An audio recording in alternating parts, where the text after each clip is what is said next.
पीक विमा काढण्यासाठी 14 ऑगस्टपर्यंत मुदतवाढ। पीक विमा योजनेमध्ये शेतकऱ्यांचा सहभाग वाढवण्यासाठी मुदतवाढ।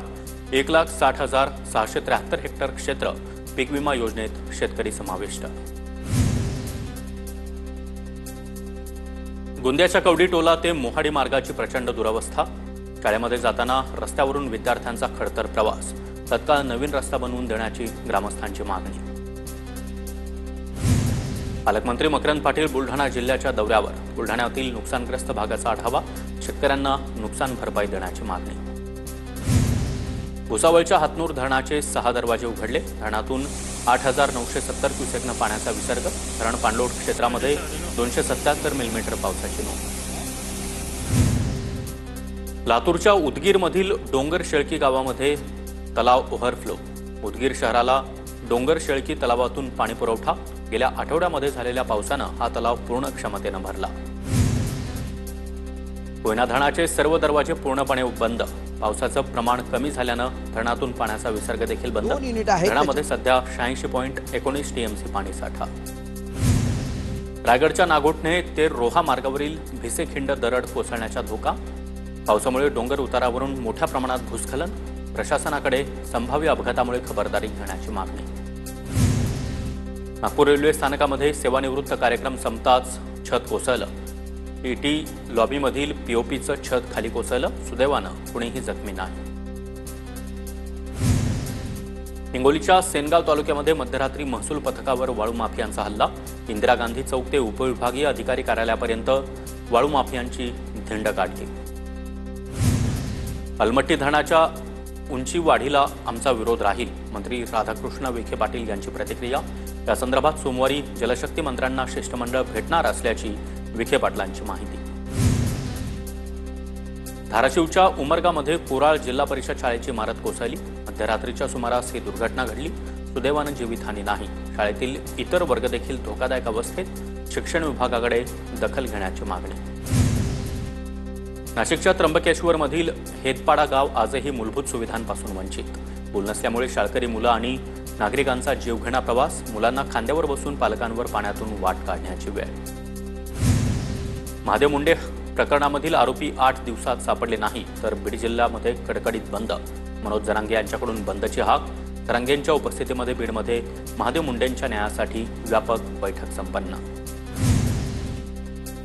वर्ध्याच्या देवळी पुलगाव मतदारसंघातील प्रलंबित समस्या सोडवण्यासाठी आमदार राजेश बकाने यांच्या उपस्थितीमध्ये बैठकीला जिल्हाधिकारी आणि विविध शासकीय विभागांचे वरिष्ठ अधिकारी यांची उपस्थिती। गोंदियामध्ये भोंगे उतरवण्यासाठी धार्मिक स्थळ पदाधिकाऱ्यांचं पोलिसांना सहकार्य। आतापर्यंत 65 ठिकाणांवरून अनधिकृत भोंगे उतरवले। नाशिकच्या भोजापूर धरणामधून पूर पाण्याचं आवर्तन सुरू। आवर्तनाचं पाणी दुशिंगपूरमधील शेतकऱ्यांना मिळत नसल्यानं शेतकरी आक्रमक। पाटबंधारे विभागानं तातडीनं दखल घेतली नाही तर तीव्र आंदोलनाचा इशारा। यवतमाळमध्ये व्यावसायिकासह चालकाला 6 सशस्त्र हल्लेखोरांनी लुटल्याची घटना। 2 जणांना पोलिसांकडून अटक। वाहनाच्या काचा फोडत रोख आणि सोन्याची अंगठी देखील लुटल्याची घटना। जळगावच्या श्रीरामपुरात वकिलावरील हल्ल्याचा वकील संघाकडून निषेध। न्यायालयाच्या आवारामध्ये काळ्या फिती बांधून घुसण्याचा जाहीर निषेध। वकील संघाकडून वकील संरक्षण कायद्याची मागणी। नाशिकच्या इगतपुरीमध्ये महिंद्रा कंपनीच्या कंत्राटी कामगारांचा संप। कॉन्ट्रॅक्ट चेंज झाल्यानं ग्रॅच्युटी मिळणार नसल्यानं कर्मचाऱ्यांचं आंदोलन। जोपर्यंत मागण्या पूर्ण होत नाहीत तोपर्यंत संप सुरूच ठेवणार, कर्मचाऱ्यांचा इशारा। धुळ्याच्या पाचकंदील परिसरातल्या भाजी विक्रेत्यांचा महापालिकेवर मोर्चा। भाजी विक्रेत्यांना विक्रीसाठी जागेची व्यवस्था करून देण्याची मागणी। धाराशिवमधील पवनचक्की विरोधात उपोषणाला बसलेल्या शेतकऱ्याची तब्येत खालावली। शेतकऱ्यांसोबत फसवणूक झाल्याचा आरोप। शासनाकडून अद्यापही दखल नाही। अमरावतीमध्ये भूमी अभिलेख कार्यालयामध्ये एसीबीची मोठी कारवाई। उपाधीक्षक आणि नगर परीक्षण भूमापकाला लाच घेताना पकडलं। आरोपींनी तक्रारकर्त्याला 1,25,000च्या लाचेची मागणी केली।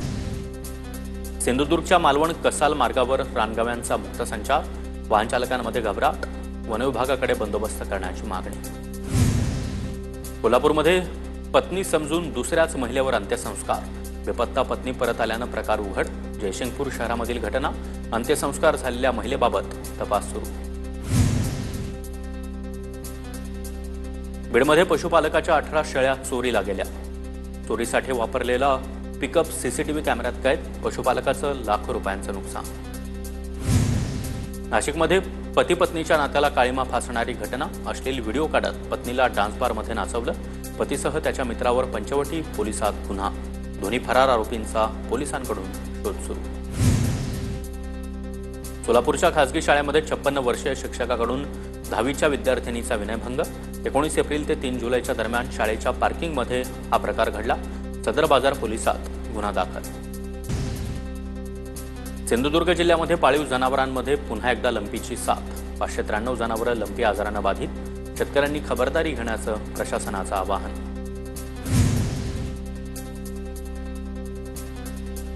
पुण्याच्या शिरूर तालुक्यातील घोड धरणामध्ये महसूल विभागानं वाळू माफियांच्या 2 बोट उडवल्या।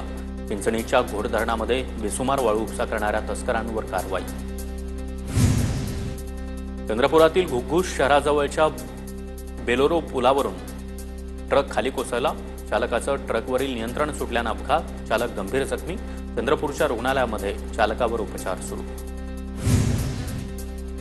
नागपूरमध्ये निर्माणाधीन इमारतीचा काही भाग कोसळला। रस्त्यावर उभ्या असलेल्या वाहनाचं मोठं नुकसान। सुदैवानं जीवितहानी नाही। सिव्हिल लाईन परिसरातील घटना।